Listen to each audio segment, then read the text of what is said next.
దానం నాగేందర్ను ఉప ఎన్నికల భయం వెంటాడుతుందా? ఆయనకి గతంలో ఉన్న సెంటిమెంట్ దృష్ట్యా ఆయన భయపడుతుండా అంటే అట్లనే కనిపిస్తుంది. ఆ సెంటిమెంట్ ఏంది, ఉప ఎన్నిక ఏంది మాట్లాడుకునే ముందు ఛానల్ని చూస్తున్న ప్రతి ఒక్కరు కూడా ఛానల్ని సబ్స్క్రైబ్ చేసుకోర్రి.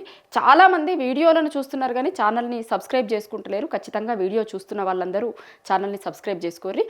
ఇక దానం నాగేందర్ ఖైరతాబాద్ ఎమ్మెల్యే, కానీ బీఆర్ఎస్ ఎమ్మెల్యేనా కాంగ్రెస్ ఎమ్మెల్యేనా అనేది ఆయనకు కన్ఫ్యూజన్గానే ఉంది, ఆ నియోజకవర్గ జనాలకు కన్ఫ్యూజన్గానే ఉంది. ఖైరతాబాద్ ఎమ్మెల్యేగానే చెప్పుకోవాల్సి వస్తుంది ఆయన. ఎందుకు అంటే ఆయన ఖైరతాబాద్లో జనరల్ ఎలక్షన్స్ అప్పుడు ఖైరతాబాద్లో బీఆర్ఎస్ పార్టీ బీఫామ్ మీద గెలిచిండు. అప్పుడైనా బీఆర్ఎస్ ఎమ్మెల్యే అవుతాడు. కానీ ఆయన గెలిచినాక కొన్ని రోజులకే తెలంగాణలో కాంగ్రెస్ అధికారంలోకి వస్తే కాంగ్రెస్ పార్టీలకు పోయిండు. కాంగ్రెస్ పార్టీలకు పోయిండు కానీ నేను కాంగ్రెస్లో జాయిన్ కాలే అని చెప్తుండు ఇప్పటివరకు కూడా. అయితే కాంగ్రెస్ పార్టీలకు పోవడే కాకుండా 6 నెలల తర్వాత తెలంగాణలో జరిగిన ఎంపీ ఎన్నికలలో ఆయన కాంగ్రెస్ పార్టీ అభ్యర్థిగా ఎంపీకి పోటీ చేసి ఆ ఎన్నికలలో ఓడిపోయిండు. ఓడిపోయిన తర్వాత ఏం చేసిండు, మళ్ళొచ్చి ఇప్పుడు బీఆర్ఎస్ ఎమ్మెల్యేగానే కంటిన్యూ అవుతున్నాడు. ఆయన ఈరోజు వరకు ఆన్ పేపర్ నేను బీఆర్ఎస్ ఎమ్మెల్యేనే అని చెప్తుండు. అయితే బీఆర్ఎస్ పార్టీ కోర్టుకు పోయింది. అట్లెట్లయితాడు ఈయన బీఆర్ఎస్ ఎమ్మెల్యే ఎట్లయితాడు? బీఆర్ఎస్ ఎమ్మెల్యే కాదు, కాంగ్రెస్ పార్టీ ఎంపీగా పోటీ చేసిండు. బీఆర్ఎస్ పార్టీ ఎమ్మెల్యే అయితే ఇగో మేము పెట్టిన మా విస్తృత స్థాయి సమావేశాలకు ఏ రోజు రాలే ఆయన, ఏ రోజు మీటింగ్లకి రాలేదు, లేకపోతే ఏ రోజు పార్టీ రజతోత్సవ సభకి రాలేదు, పార్టీ నియోజకవర్గ మీటింగ్లకు వస్తలేడు, దేనికి వస్తలేడు. ఈయన మా పార్టీ ఎమ్మెల్యే ఎట్లయితాడు? ఆయన కాంగ్రెస్ పార్టీలో చేరిండు, డిస్క్వాలిఫై చెయ్యిర్రి ఆయనని అని బీఆర్ఎస్ పార్టీ కోర్టుకు పోయింది. ఈయన ఒక్కడి మీదనే కాదు, ఇంకా 9 మంది, ఈయనతో పాటు 9 మంది మీద మొత్తం 10 మంది ఎమ్మెల్యేలు పార్టీ మారిర్రు. సో వాళ్ళకి అనర్హత వేటెయ్యిర్రి అని కోర్టుకు పోయిర్రు. అయితే ఇది ఇట్లా కోర్టులో నడుస్తున్నప్పుడు ఏమైంది, మొన్న జూబ్లీహిల్స్ ఉప ఎన్నికలల్లో ఇదే దానం నాగేందర్ మళ్ళీ కాంగ్రెస్ పార్టీ స్టార్ క్యాంపెయినర్ అయిండు. ఇప్పుడు ఈయన చెప్తున్నట్టు బీఆర్ఎస్ పార్టీలో ఉంటే కనుక బీఆర్ఎస్ పార్టీ కూడా జూబ్లీహిల్స్ ఎన్నికలప్పుడు కొంతమంది స్టార్ క్యాంపెయినర్ల లిస్ట్ ఇచ్చింది. ఆయన బీఆర్ఎస్ ఎమ్మెల్యే అని చెప్తాడు. బీఆర్ఎస్ ఎమ్మెల్యే అని చెప్తే బీఆర్ఎస్ స్టార్ క్యాంపెయినర్ల లిస్టులో ఉండాలి కానీ కాంగ్రెస్ స్టార్ క్యాంపెయినర్ల లిస్టులో ఎట్లున్నాడు? దేనికి ఆన్సర్ లేదు దానం నాగేందర్ దగ్గర. అనే వాళ్ళ పార్టీ నాయకుల్ని కలుస్తాడు, కాంగ్రెస్ పార్టీ నాయకులని, వాళ్ళ రాష్ట్ర వ్యవహారాల ఇన్ఛార్జిని కలుస్తారు, సీఎం గారిని కలుస్తారు. ఏంది అంటే మళ్ళీ నియోజకవర్గ అభివృద్ధి అంటారు.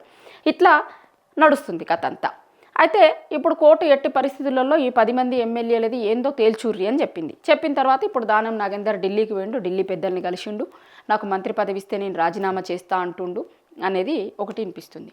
అయితే ఇక్కడ సెంటిమెంట్ ఏంది దానం నాగేందర్ది అంటే దానం నాగేందర్ ఎప్పుడు ఉప ఎన్నికలకు పోయినా గెలవడు, ఆయనకున్న సెంటిమెంట్ అది. ఇప్పుడు ఆయన ఈ ఎన్నికల టర్మ్ మొత్తం అయిపోయేంత వరకు ఒక పార్టీలో ఉండి నెక్స్ట్ జనరల్ ఎలక్షన్స్ అప్పుడు వేరే పార్టీలోకి మారిండు అనుకోండి, అప్పుడు టికెట్ తీసుకుంటే అంతకుముందు ఎన్నికలలో ఒక పార్టీ టికెట్ మీద, అప్పుడు ఒక పార్టీ టికెట్ మీద గెలిచిండు. కానీ ఇప్పుడు అధికారంలోకి వచ్చిన పార్టీలకి జంప్ అవుతాడు కదా ఎప్పుడన్నా ఒక పార్టీలో గెలిచి. గతంలో ఇట్లనే వైఎస్ఆర్ క్యాబినెట్ ఉన్నప్పుడు కాంగ్రెస్ పార్టీలకు పోయిన తర్వాత ఉప ఎన్నిక వచ్చింది. అక్కడ ఇట్లనే సేమ్ ప్రెజర్ బిల్డ్ అవడంతో రాజీనామా చేయాల్సి వచ్చింది. రాజీనామా చేసి ఉప ఎన్నికలకు పోయిండు. ఉప ఎన్నికకు పోతే మళ్ళీ అక్కడ ఆయనకే టికెట్ ఇచ్చిర్రు కానీ ఆ ఉప ఎన్నికలలో ఓడిపోయిండు ఆయన. ఎందుకంటే జనాలు కూడా చూస్తారు కదా, కొన్ని రోజులు కూడా కాలేదు ఈయన మేము ఆ పార్టీలో ఉంటాడని గెలిపించినాం కదా, మళ్ళీ ఈ పార్టీ గుర్తు మీద 6 నెలలు కాకముందే వేరే పార్టీ గుర్తు మీద వస్తే ఎట్లా అని అప్పుడు జనాలు ఓడిచ్చిర్రు. ఇప్పుడు కూడా గట్లనే సేమ్ పరిస్థితి. ఎందుకంటే పార్లమెంట్ ఎన్నికలలో చూసినాం కదా మనం, అసెంబ్లీ ఎన్నికలలో ఒక పార్టీ గుర్తు మీద పోటీ చేసి పార్లమెంట్ ఎన్నికలు వచ్చేసరికి ఒక పార్టీ గుర్తు మీద పోటీ చేస్తే ఆడ కూడా ఓడిపోయిండు. ఎందుకంటే జనాలు చూస్తారు కదా, ఇంతకుముందు చెప్పిన కదా నేను 6 నెలల్లోనే ఒక పార్టీ గుర్తు మీద ఎమ్మెల్యే, ఇంకో పార్టీ గుర్తు మీద ఎంపీ పోటీ చేస్తేవి. ఇప్పుడు మళ్ళా 2 ఏళ్ళు అవుతుంది కాంగ్రెస్ పార్టీ అధికారంలోకి వచ్చి. 2 ఏళ్ల కంటే ముందు అదే నియోజకవర్గంలో బీఆర్ఎస్ పార్టీ ఎమ్మెల్యేగా గెలిచిండు ఆయన. ఇప్పుడు మళ్ళీ కాంగ్రెస్ పార్టీ బీఫామ్ మీద పోతే గెలుస్తానా గెలవనా? ఆల్రెడీ ఆయనకి ఒక స్ట్రాంగ్ సెంటిమెంట్ ఉంది.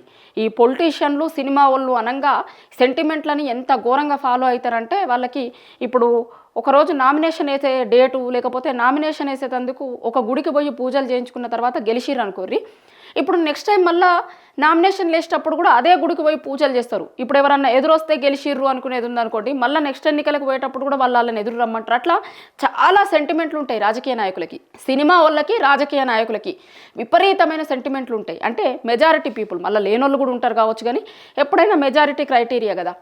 అట్లా సినిమా వాళ్ళకి ఎట్లయితే ఉంటాయో సెంటిమెంట్లు, రాజకీయ నాయకులకు కూడా గట్లనే సెంటిమెంట్లు ఉంటాయి.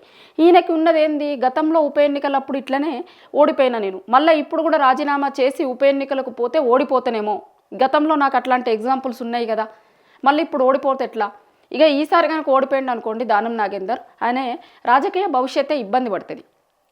ఎందుకంటే ఆడ ఖైరతాబాద్కి కాంగ్రెస్ వాళ్ళు కూడా చాలా పెద్ద క్యూనే ఉంది, వాళ్ళందరినీ కాదని ఈయనకి ఇస్తే ఓడిపోయింది అనుకో, ఇక నెక్స్ట్ జనరల్ ఎలక్షన్స్ అప్పుడు వాళ్ళందరూ ఏమంటారు, మీరు ఆల్రెడీ ఓసారి ఎమ్మెల్యే ఇస్తారు, ఓసారి ఎంపీ ఇస్తారు, రెండిట్లలో ఓడిపోయారు, మళ్ళీ ఓడిపోయిన ఆయనకి ఎందుకు ఇవ్వాలి, మాకు ఇయ్యిర్రి అని ఇక వేరేటోళ్ళ వాయిస్ రేజ్ అవుతుంది. ఎప్పుడైనా ఈ 2 ఏళ్ళలో 3 ఏళ్ళలో కూడా ఎమ్మెల్యేగా ఉండడు కాబట్టి ఆడ ఎవరైతే గెలుస్తారో వాళ్ళ మాట చెల్లుబాటు అవుతుంది. మనోడు ఏం తిరుగుటానికి నియోజకవర్గంలో ఆడ ఈడ ఏమీ ఉండదు. సో ఇంకొకటి కాంపిటీషన్, పక్కనోళ్ళు వేరే వాళ్ళు కూడా టికెట్ అడుగుతున్న వాళ్ళు ఉన్నారు కదా, వాళ్ళ వైపు నుంచి ప్రెజరు, ఇవన్నీ కూడా ఉంటాయి. జనరల్ ఎలక్షన్స్ వచ్చేసరికి మళ్ళీ ఈయనకే ఇవ్వాలని ఏం లేదు. సో ఇక ఇన్ని తలకాయ నొప్పులు ఉన్నాయి. ఇన్ని తలకాయ నొప్పుల మధ్యలో అసలు ఎటు తేల్చుకోలేకపోతుండట దానం నాగేందర్. నేను ఫస్ట్ చెప్పిన కదా సెంటిమెంట్ అని, ఆయనకున్న సెంటిమెంట్ ఇది, ఉప ఎన్నికలలో ఓడిపోతాడు, ఉప ఎన్నికలలో గతంలో ఓడిపోయిన హిస్టరీ ఉంది కాబట్టి ఇప్పుడు మళ్ళీ ఉప ఎన్నికలకు పోతే ఓడిపోతానేమో అనే దాంతోనే ఇప్పుడు జూబ్లీహిల్స్లో నేను రాజీనామా చేస్తా. రాజీనామా కూడా ఎందుకు చేస్తా అంటారంటే, స్పీకర్ కనుక అనర్హత వేటు వేసిండు అనుకోండి, ఒక 5-6 ఏళ్ల వరకు మళ్ళీ పోటీ చేయడానికి ఉండదు, పోటీ చేసే అవకాశం ఉండదు. కాబట్టి స్పీకర్ వేటు వేయక ముందే వీళ్ళు రాజీనామా చేయాలి. అయితే ఇప్పుడు ఏమంటుండట ఆయన, నేను రాజీనామా చేస్తా కానీ నాకు మళ్ళీ ఖైరతాబాద్ ఎమ్మెల్యే టికెట్ ఏమొద్దు, నన్ను ఎమ్మెల్సీని చేసి మంత్రి పదవి ఇయ్యిర్రి, అజారుద్దీన్కి ఇచ్చిర్రు కదా పక్కన జూబ్లీహిల్స్లో, అట్లనే నాకు కూడా ఎమ్మెల్సీ ఇచ్చి మంత్రి పదవి ఇయ్యిర్రి, ఖైరతాబాద్ ఎవరికన్నా ఇయ్యిర్రి, వాళ్ళని నేను గెలిపించుకొని వస్తా అంటుండట. కానీ మరి అధిష్టానం ఒప్పుకుంటుందా, ఇక్కడున్న కాంగ్రెస్ వాళ్ళు ఒప్పుకుంటారా, ఎందుకు ఎమ్మెల్సీ ఇచ్చి మంత్రి పదవి చేయాల్సిన అవసరం ఏముంది, లేదంటే అధిష్టానం కూడా కండిషన్ పెట్టొచ్చు, నువ్వు గెలిచిరా తర్వాత చూసుకుందాం తియ్యి అని. ఎందుకంటే వాళ్ళకు కూడా ఇంకున్నాయి 2 మంత్రి పదవులు, ఆ 2 మంత్రి పదవులకు 20 మంది లైన్ ఉంది. చాలామంది నాకు హామీ ఇచ్చిరు అని మాట్లాడుతున్నారు.